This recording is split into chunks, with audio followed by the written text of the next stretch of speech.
We fucked. In the morning. Before dawn's light choked desire with uncertainty. And the bees didn't know, and the birds didn't care. The economy's collapse was hanging in the air, but we were frozen. Libidos crashed as society smashed against the ground, and just as the spring woke land and lamb and bright sun rose on magnolia's bloom, butterflies dusty rouse. Boom went bust, jobs got lost, futures broken, national legs and lungs closed down. We extracted empty promises of ongoing hours from bosses facing losses on their capital gains, observed that poverty, profit and policy never made love, though slept in the same wet bed. But tenderness wrought some comfort when we fucked in the morning, before dawn's light choked desire with uncertainty. With arms and legs wrapped tight round love, we kissed the lips of fear and fate, made a nest for us to hide and hunker down to safety. Cheers.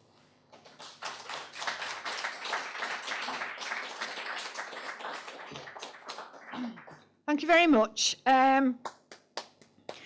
This is a poem, a bit of advice for free for all those people who, and they'll start again, no doubt, at some point.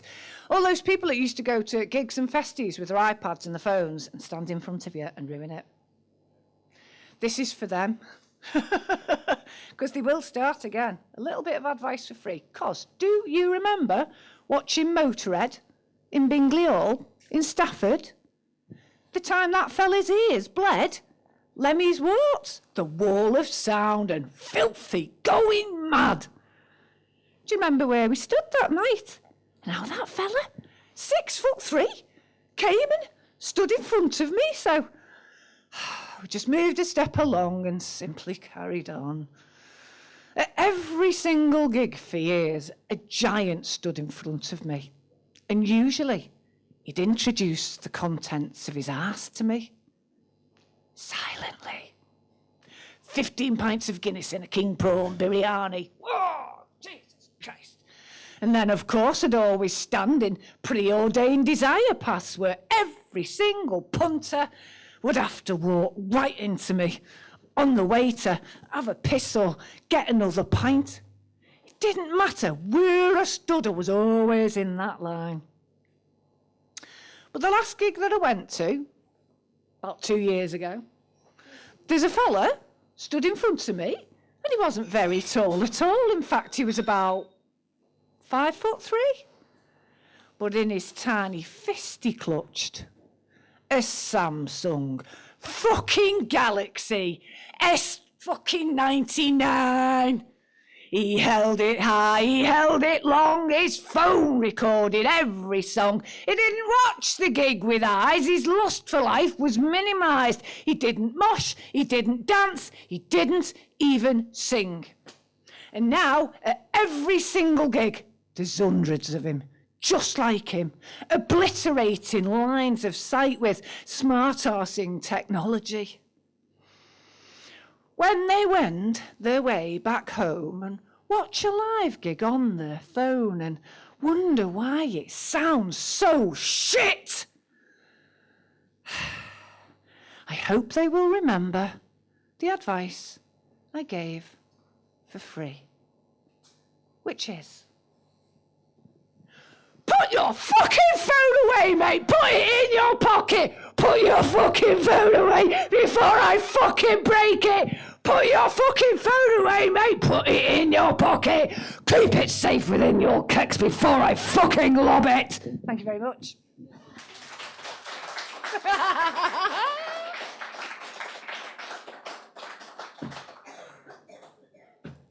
There is always somebody with the phone out at that point.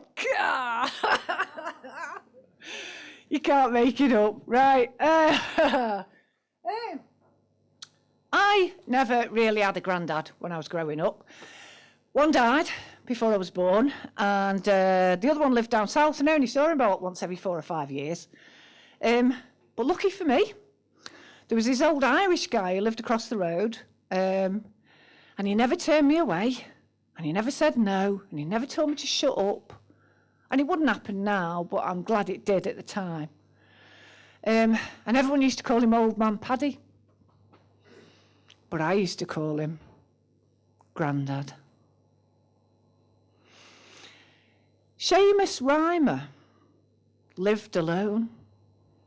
At 84, a door ajar to let in light.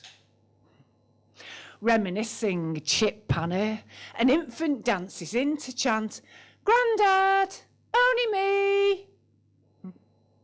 Mirrored invite in the kitchen, shuffle coughing, rasped benignly, love, I'm only here.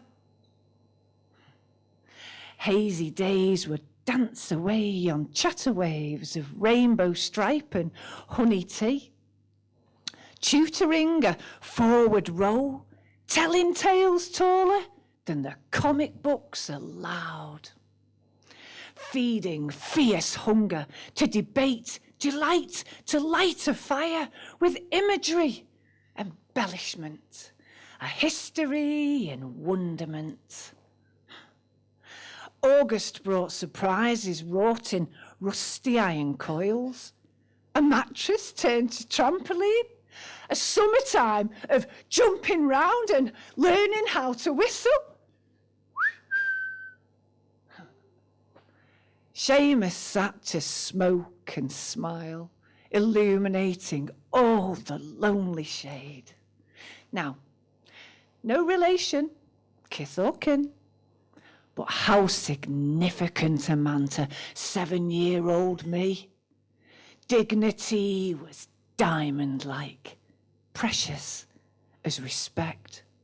Seamus treasured love and light, laughter and equality, weaving magic wrapped in words from ancient mariners for little girls.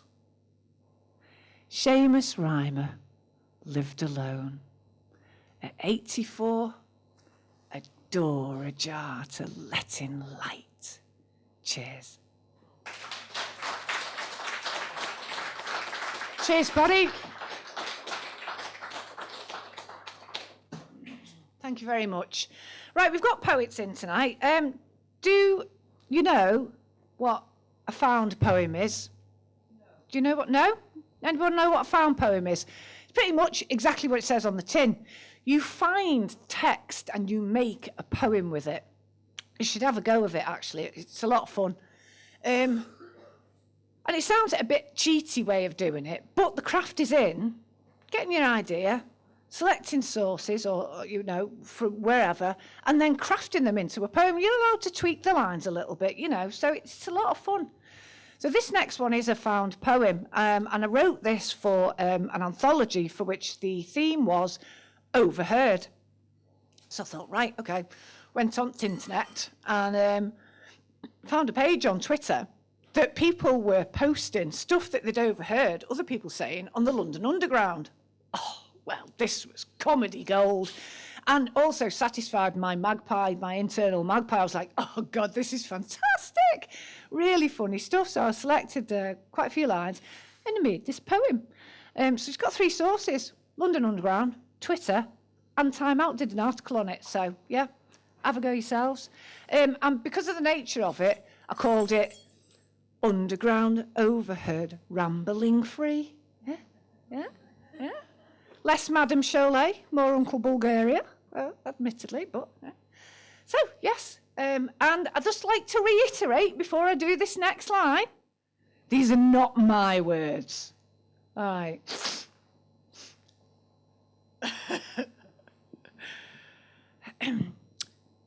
If cheese had a penis, I'd marry it. Do vegans eat meat? It's a well-known fact that vegans taste better. Yes, I was sick in my Le Creuset dish. I'm 95% single at the moment. If I don't eat avocados, my breasts will get smaller. I do like avocados, but that's not the reason I can't afford to buy a house. There's no comfortable place for my tongue in my mouth.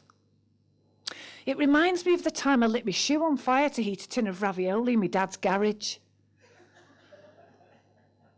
It had a pig-proof room. That was before I was on hand gels. Have you ever had a cold wee? I once ate so much Monster Munch, my tongue began to bleed. I wonder how many people would have to click together to be heard in outer space.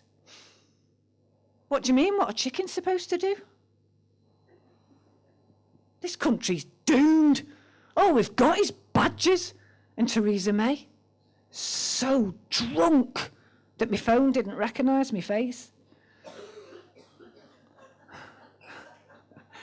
Hungover is an emotion. I bet Craig David goes quite well with ibuprofen.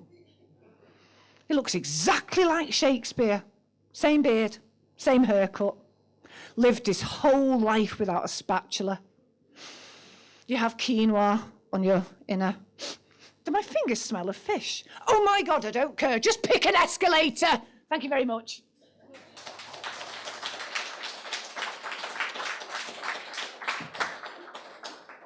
There's a lot of stupid people around, isn't there? Brilliant. Probably still find that on Twitter if you're interested. Right, okay. This next one was also written to a theme. Because back at the arse end of 2019, all the poetry competitions and anthology call-outs had the same theme, and that was vision, it being 2020 the next year. It's just a shame we didn't know what a shit show 2020 was going to be, really, isn't it? So we didn't see it coming. Ha boom, shh. So this was vision, and I was inspired by a little walk in my local woodsy place to write this poem, which is called In Plain Sight.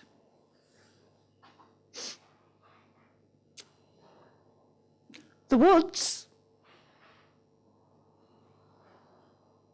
are alcoholic. It's a well-known fact.